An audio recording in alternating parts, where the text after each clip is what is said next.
Coach sinuportahan si Carla sa fashion show. Pinanood nito si Carla Jomar nagselos nang makita ang dalawa.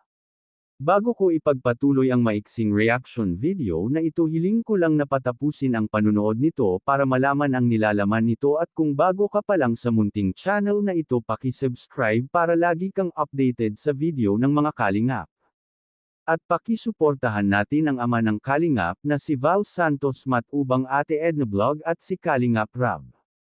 Isang mapagpalang araw sa inyong lahat mga kalingap, at shout out nga pala sa patuloy na sumusuporta sa aking YouTube channel, lalong-lalo na sa mga viewers natin na walang sawang nanunood at sumusuporta. Maraming salamat.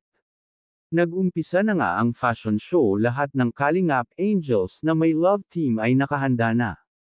Halos punong-puno ang mall sa sobrang dami ng tao dahil sa mall ginanap ang fashion show. Isa sa lumapit kay Carla ay si Coach. Nagpa-picture ito kay Carla. Alam naman ng karamihan na si Coach ay may crush kay Carla at talagang gusto nito si Carla.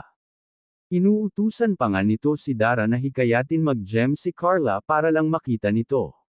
Ngunit walang oras mag-gem si Carla dahil busy ito sa pag-aaral.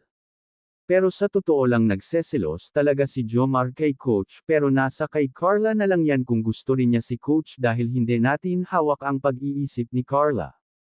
Dahil kung talagang gusto niya si Coach, wala tayong magagawa.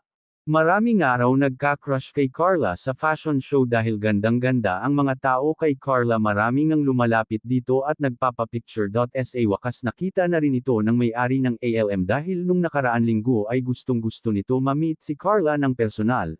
Pero hindi rin magpapatalo si Jomar dahil sa tuwing rarampa ito ay humihiyaw ang mga tao at may sumisigaw pa. Hanggang dito na lang ang update ko mga kalingap. Maraming salamat at God bless sa inyong lahat.